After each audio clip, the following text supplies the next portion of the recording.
ये जो इस तरीके के लॉक होते हैं जो लोहे के गेट पे लगते हैं, सबसे पहले जैसे ही आपको रिसीव होता है आपको क्या करना है, यहाँ से इसके 2 पेज खोलने हैं। ये 2 पेज जो है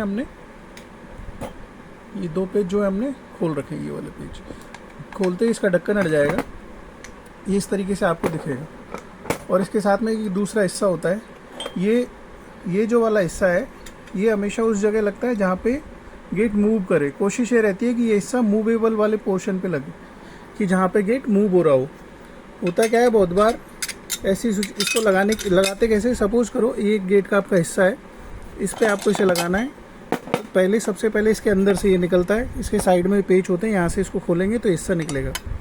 इसको ऐसे कस देना है उस पर, ये यहाँ कस दिया। फिर उसके बाद आपको ये वाला जो हिस्सा है इसको इसके ऊपर ऐसे फिट करके और यहाँ पे साइड से ही कस दिया, तो इस तरीके से ये हिस्सा फिट हो जाता है एक पल्ले पे।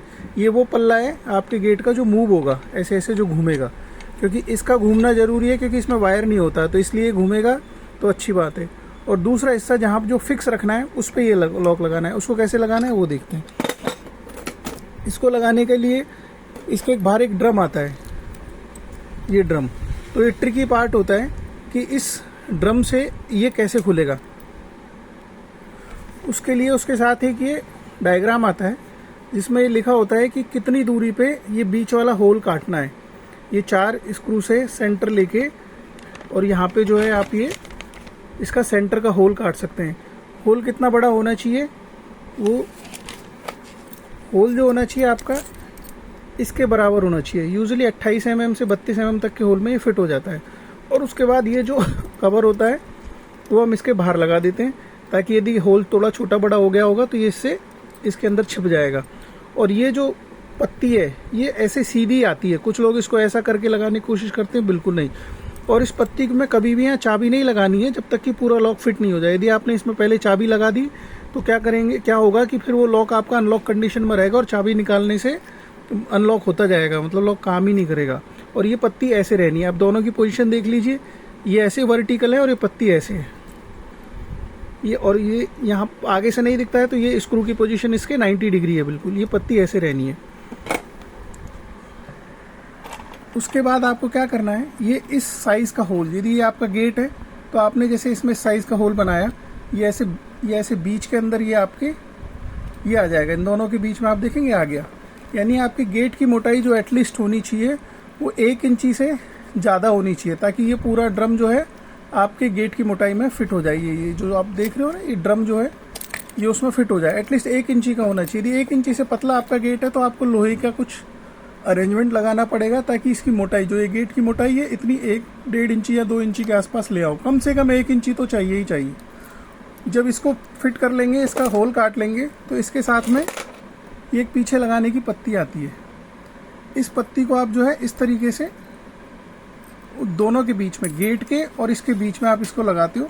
और उसके साथ ये स्क्रू आते हैं, इन स्क्रू को कसना होता है। ये इस तरीके से आपके 2 स्क्रू जो है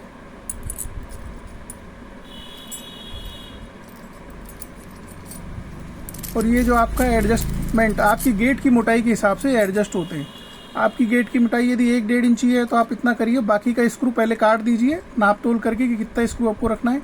यहाँ उस हिसाब से ही ये स्क्रू की लंबाई एडजस्ट होती है। स्क्रू आपको काटना ही पड़ेगा, इधर से नहीं काटना है, इधर से आगे से काटना है, यहाँ से काटना है आगे से, ताकि जो गेट जो है एडजस्ट हो जाए। क्योंकि ये जो स्क्रू आते हैं ये 4 इंची के गेट के हिसाब से आते हैं, इतना मोटे गेट के हिसाब से आते हैं। ये पूरा सेटअप 4 इंची के गेट के हिसाब से आता है, 3 इंची के गेट के हिसाब से, लेकिन इतना मोटा गेट होता नहीं है। तो इसीलिए आपको पत्ती भी काटनी है और ये स्क्रू भी काटना है। पत्ती कितनी काटनी है देखिए, ये स्क्रू कसने के बाद में पत्ती जो है 1 इंच बाहर आ रही है। ये जो है पत्ती 1 इंच बाहर है। तो जब आपका गेट की यदि मोटाई 1 इंच है तो आपको ये पत्ती जो है इस तरीके से काटनी है कि गेट के बाहर 1 इंच रहे। वो 1 इंच क्यों रहे वो मैं भी आपको समझाता हूँ। ये जो पत्ती होती है, ये जो इसमें स्लॉट खांचा होता है, ये इसके अंदर 1 इंच जाती है। ये बस ऐसे जो है खांचे में 1 इंच जाना है। ये देखिए यहाँ पे पत्ती दिख रही है, बस इतना ही इसको बाहर आना है। इस पत्ती को ऐसे घूमना नहीं है इसमें कहीं भी, बस इतना ही बाहर आना है। ये लॉक कैसे काम करता है ये समझो। ये जो लॉक है, जब ये लॉक कंडीशन में रहता है तो ये जो लीवर है इसको, ये पत्ती देखिए, ये पत्ती इधर से नीचे हमने लगाई, और ये जो लॉक है ये लॉक किया और ये पत्ती बस हल्की से ऐसे मुड़ेगी, लॉक खुल जाएगा। ये लॉक हो गया और ये पत्ती ऐसे, ये लॉक खुल गया। इसमें पत्ती पूरी नहीं घूमती है, कुछ लोग लगे रहते हैं पत्ती पूरी नहीं घूमती और लॉक में खांचा बना देते हैं, वो सब कुछ करने की ज़रूरत ही नहीं है। आपकी चाबी यहाँ पे पूरी घूमेगी लेकिन ये पत्ती थोड़ी सी घूमेगी। मैं आपको बताता हूँ कैसे काम करता है। ये देखिए, ये जो है इस तरीके से बाहर से आपको ये वर्टिकल पोजीशन में दिखेगा। आप इसमें चाबी डालेंगे, ये बड़े प्यार से इसमें चाबी चली जाएगी और चाबी डालने के बाद जैसे ही आप इसको घुमाएंगे इस ड्रम को स्थिर हो जाएगा ड्रम। इसे बस इतना सा ही घुमाना है। आप देख रहे हैं कितनी सी पत्ती घूम रही है, बस इतनी सी पत्ती घूमेगी, आपका लॉक खुल जाएगा और इसको वापस निकाल लेना है। ये कोई पूरी ऐसे नहीं घूमेगी चाबी, क्योंकि पत्ती घूमने की जगह ही नहीं है। बस इसको कितना सा घूमना है। अच्छा, इसमें भी चाबी जो है एक ही पोजीशन से बाहर निकलेगी। यदि आपने चाबी की पोजीशन ऐसे करके बाहर निकालने की कोशिश करेंगे नहीं निकलेगी।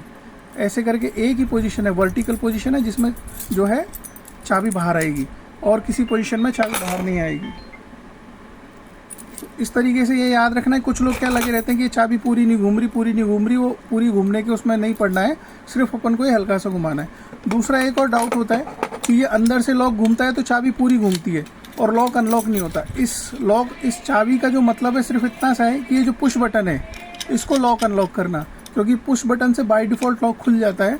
तो आप इसको यदि पुश को दबा के ऐसे कर दोगे तो ये परमानेंट लॉक खुला रहेगा, और यदि चाबी को घुमा दोगे तो पुश बटन दबना बंद हो जाएगा, फिर लॉक अंदर से कोई नहीं खोल पाएगा, क्योंकि खुलता ही इसी की वजह से। और यदि आपको परमानेंट खोल के रखना है तो आप क्या करो, इस पुश बटन को दबाओ और चाबी को निकाल लो। देखिए पुश बटन दबा रह गया, अभी लॉक परमानेंट खुला रहेगा। कोई गेस्ट फंक्शन है घर में, कुछ भी है, तो बार बार लॉक नहीं करना, तो दबा के खोल दो।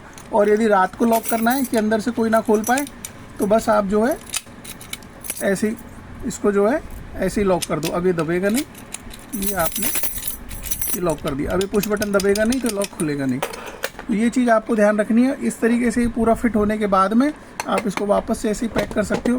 ये इसके कनेक्शन है, तो कनेक्शन करने का अलग तरीका है। ये इस वेल्डर का, यहाँ तक का रोल वेल्डर और कारपेंटर का है, वो भी इसको फिट कर देता है। फिट होने के बाद में लॉक प्रॉपर काम कर रहा है नहीं करना है वो चेक करना है। तो उसके लिए क्या होता है कि जैसे ये लॉक बंद होगा, ये रोलर जो है, ये वाला रोलर जो है, ये ऐसे दब जाएगा। और दब गया तो आप देखेंगे जब ये रोलर दब जाता है तो ये हिस्सा अंदर नहीं जाता है, अटक जाता है, और वैसे ही अंदर जा रहा होगा। तो जैसे ये रोलर अंदर दबा, ये दबता क्यों है रोलर? क्योंकि इसमें यहाँ देखेंगे आप, यहाँ उभार होता है इस दूसरे वाले हिस्से में। ये उभार जो होते हैं इस रोलर को दाब देते हैं और इस तरीके से खांचे में फिट हो जाता है। देखिए ये इस खांचे के अंदर यहाँ पे फिट हो गया और ये जो है ये हो गया। अब इसको लॉक को खोलना है, तो जो ये पुश बटन है इसके दबाने से क्या प्रोसेस होती है, ये वाली जो पत्ती है ये ऐसे दब जाती है और ये लॉक खुल जाता है। ये ऐसे दबी, ये लॉक आपका खुल गया। ये ऐसे दबी, ये लॉक खुल गया। सिंपल ये इसके अंदर का मैकेनिज्म है। ये यदि समझ में आ जाता है तो इस लॉक को लगाना बड़ा आसान है। मैं आपको एक बार बंद करके बता देता हूँ कि अंदर से ये मैकेनिज्म कैसे काम करता है। ये लॉक बंद हो गया। अब ये जो है दबा इधर से, ये दब गया इधर, ये अंदर नहीं जाएगा, ये यहाँ पे जाके अटक गया, अंदर नहीं जाएगा। तो ऐसे ही दबा और इधर से आपने इसे पुश किया, ये हमने लॉक कर दिया था। पुश बटन चालू हो गया, ये इधर से लॉक किया और ये आपने इसको दबाया, खुल गया। ये सिंपल मैकेनिज्म है। ये अंदर से दबाया, खुल गया। और जैसे इधर से बाहर से खोलना है तो इसको ये दबाया और ये जो इसकी पत्ती है ये हल्की सी इसको ये खुल जाती है। ये इसको दबाया पत्ती को, ये खुल। तो इस तरीके से इसका ये पूरा मैकेनिज्म काम करता है। तो इसके बेस पे आप इसको आराम से लगा सकते हो। इसके साथ में बाकी के स्क्रू आते हैं, ये आते हैं सेल्फ वाले, ये वुड लकड़ी के लिए आते हैं। ये वाले जो स्क्रू आते हैं वो आपका यदि वेल्डिंग नहीं कर रहे हैं और आप सेल्फ स्क्रू कस रहे हैं तो उसके लिए यूज़ कर सकते हैं। वैसे ज़्यादातर लोग वेल्डिंग करते हैं तो इन स्क्रूओं का कोई ज़्यादा यूज़ रह नहीं जाता है। और इसके बारे में मैंने आपको बता ही दिया इसको कैसे लगाना होता है दूसरे हिस्से में।